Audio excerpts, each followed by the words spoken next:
I play blues? Is that okay with you? So would you guys mind if we play blues? Is that cool? We got blues lovers in the house tonight. I hope so. Let's do this, y'all. This is off the upcoming single.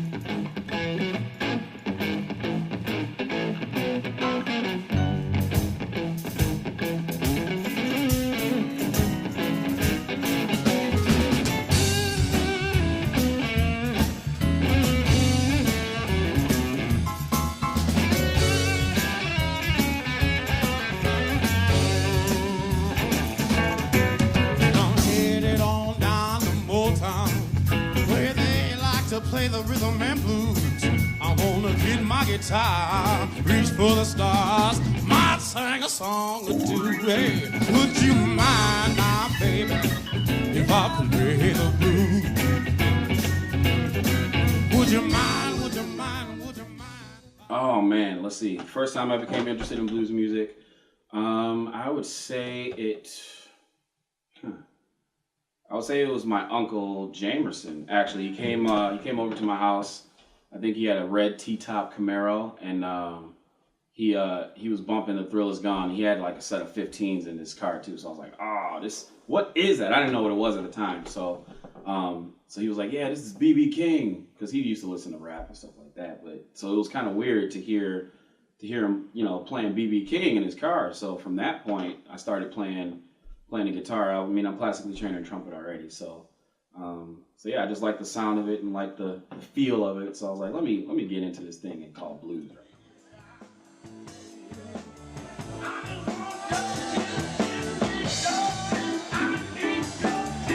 Well, my family used to have a lot of get-togethers where they played cards and drank liquor, and they always had B.B. King, Bobby Blue Bland, and Tyrone Davis playing in the background. So and they used to play that on the regular radio station, so I've always liked blues.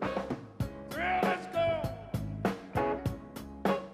The thrill is gone away. Thrill is gone, baby. Blues artists that influenced me the most was probably B.B. King for sure. It's kind of evolved ever since then into Stevie Ray Vaughan, and then it mixes in with like Eric Benet, D'Angelo, NSYNC, you name an artist, and they've influenced me in some way, fashion, or form. But for blues, it was definitely B.B. King, and I had an old album that's called The Simpsons Sing the Blues, so I would guess Lisa Simpson had something to do with it too. So, well, I would say B.B. King because he was like out there. And if you weren't in the blues subculture, you would know the rest of them. But B.B. King was like the pop blues musician. So he is my inspiration because he was the first that we used to hear on WJLB, which is now hip-hop and R&B. So they used to play him on mainstream radio. So he was everybody's first, pretty much.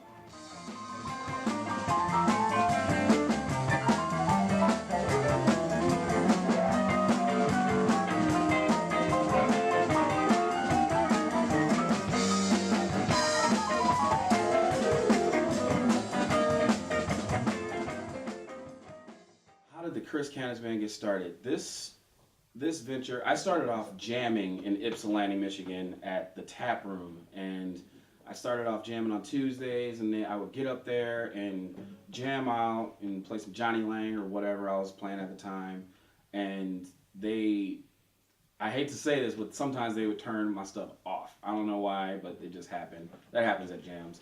And so I would be playing and getting a little more recognition here and there, and then 2002-ish, 2003, they, we entered into the Blues Challenge for the Detroit Blues Challenge. And I put a band together, just threw them together real quick so we could do something. And we made it to the finals, and then we ultimately were knocked out of that one. And that's pretty much how we started. The first experience playing in front of a live crowd was exhilarating. It was in downtown Royal Oak, 5th Avenue. That was our first gig. And the place was packed and people are dancing, and you can get addicted to it.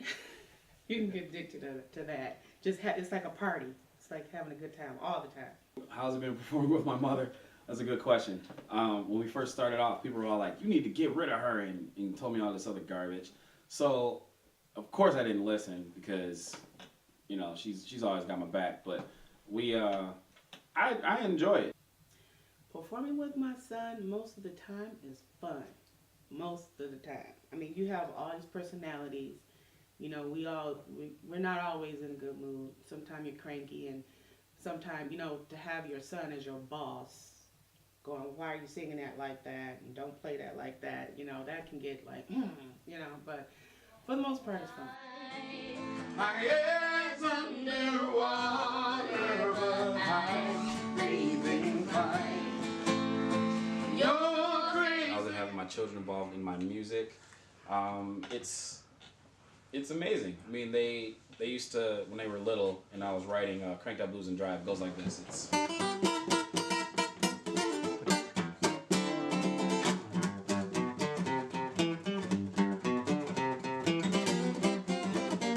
so I used to play that, and I guess I must have played it like a million times when I was recording it, because they got hooked on it, and they're like, "Dad, can you play Crank That Blues? Because we want to dance." I was like, "All right." So, and then we would start it, and then they would have a good time. So having them involved in writing songs about them, writing songs with them, it's the coolest thing you could ever ask for as a father/musician. It's and I mean, I hope one day that they would, you know, pick up an instrument and play too. But it's not a requirement for me. I mean, as long as they're doing something that they love to do, like I'm doing, I'll be happy. So having them included in my music is cloud nine.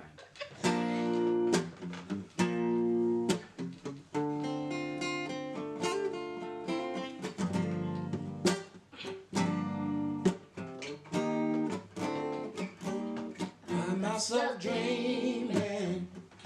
It's silver and gold. Let me see from a movie that Every broken heart knows. Walking on moonlight, you pulled me close. the second that you disappeared, and I was all alone. Woke up in tears, you by my side, breath of relief, and I realized, Lord, I promise tomorrow, so I'm gonna love you like I'm gonna lose you. I'm gonna hold you like I'm saying goodbye. Never will stand. I won't take you for granted. You'll never know when We run out of time, so I'm gonna love you like I'm gonna lose you. I'm gonna hold you. Sir, I'm Chris Canas, Chris Canas Band. These are the Chris Canas Babies. No, Blues Babies, you got wrong. Okay, I guess Blues Babies, and we are signing off, y'all.